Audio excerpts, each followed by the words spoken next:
ക്രിസ്തുവിൽ സ്നേഹമുള്ളവരെ, നിത്യജീവൻ നൽകുന്ന പരിശുദ്ധ കുർബാന അപ്പത്തെക്കുറിച്ചുള്ള ക്രിസ്തുവിൻ്റെ പ്രബോധനം തുടരുകയാണ്. അവിടുന്ന് ജനക്കൂട്ടത്തോട് ഇപ്രകാരമാണ് പറയുന്നത്: നിങ്ങളുടെ പിതാക്കന്മാർ മരുഭൂമിയിൽ വച്ച് മന്ന ഭക്ഷിച്ചു. ആകാശത്ത് നിന്നും പിതാവായ ദൈവം അവർക്ക് നൽകിയ ഭക്ഷണമായിരുന്നു. എന്നിട്ടും അവർ മരണമടഞ്ഞു. എന്നാൽ മരണമില്ലാത്ത നിത്യജീവൻ സ്വന്തമാക്കാൻ ഒരുവനെ പ്രാപ്തനാക്കുന്ന, കരുത്തുള്ളവനാക്കി മാറ്റുന്ന ദിവ്യകാരുണ്യ അപ്പമാണ് താൻ എന്ന് പറഞ്ഞുകൊണ്ട് തന്നെ ഭക്ഷിക്കുന്നവന് നിത്യജീവനുണ്ട് എന്ന ഗ്യാരണ്ടി ദൈവമായ കർത്താവ് തരികയാണ്. എന്നിട്ട് കൂട്ടിച്ചേർക്കുന്ന ഒരു കാര്യമുണ്ട്: ഈ ദിവ്യകാരുണ്യത്തിലേക്ക് ഒരുവൻ വരണമെങ്കിൽ അതെന്ത് വേണം? പിതാവായ ദൈവത്താൽ ആകർഷിക്കപ്പെടാതെ ഒരുവനും എൻ്റെ അടുക്കലേക്ക്, ദിവ്യകാരുണ്യത്തിൻ്റെ സന്നിധിയിലേക്ക് കടന്നു വരാൻ സാധിക്കുകയില്ല. ഇതാണ് പ്രശ്നം.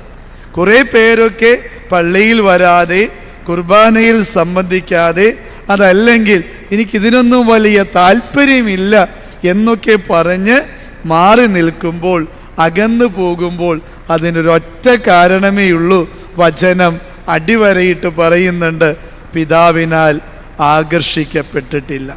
എന്ന് വെച്ചാൽ പിതാവിനാൽ തെരഞ്ഞെടുക്കപ്പെട്ടിട്ടില്ല എന്നാണ് അതിൻ്റെ അർത്ഥം.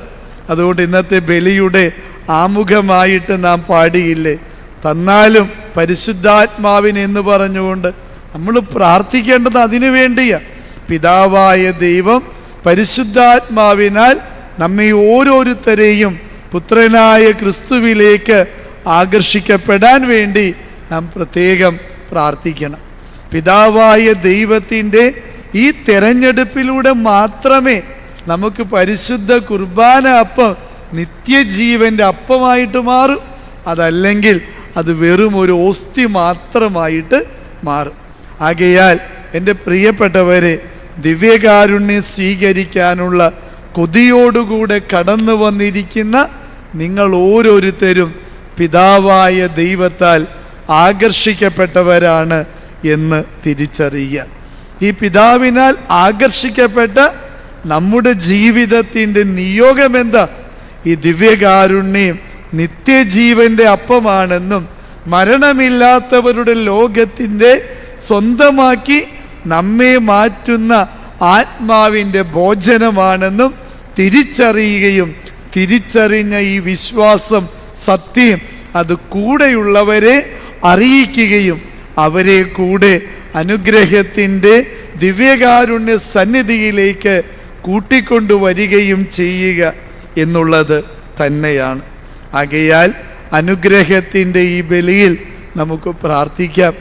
എൻ്റെ ദൈവമായ കർത്താവേ, ഇസ്രായേൽ മക്കൾക്ക് മരുഭൂമിയിൽ വച്ച് നീ നൽകിയ മന്ന അപ്പത്തേക്കാളും അതിവിശിഷ്ടമായ, അത്രയേറെ മേന്മയുള്ള ദിവ്യകാരുണ്യ അപ്പം നൽകി ഞങ്ങളെ പരിപോഷിപ്പിക്കുമ്പോഴും ഇതിനോടുള്ള ആകർഷണമില്ലാതെ അകന്നു പോയതിൻ്റെ വീഴ്ച ഞങ്ങൾ തിരിച്ചറിയുന്നു. ഇനി ഒരിക്കലും ഈ ദിവ്യകാരുണ്യം വിട്ട് ഞങ്ങൾ മാറി നിൽക്കില്ല. കാരണം പിതാവായ ദൈവത്താൽ ആകർഷിക്കപ്പെട്ടവരാണ്, തിരഞ്ഞെടുക്കപ്പെട്ടവരാണ്.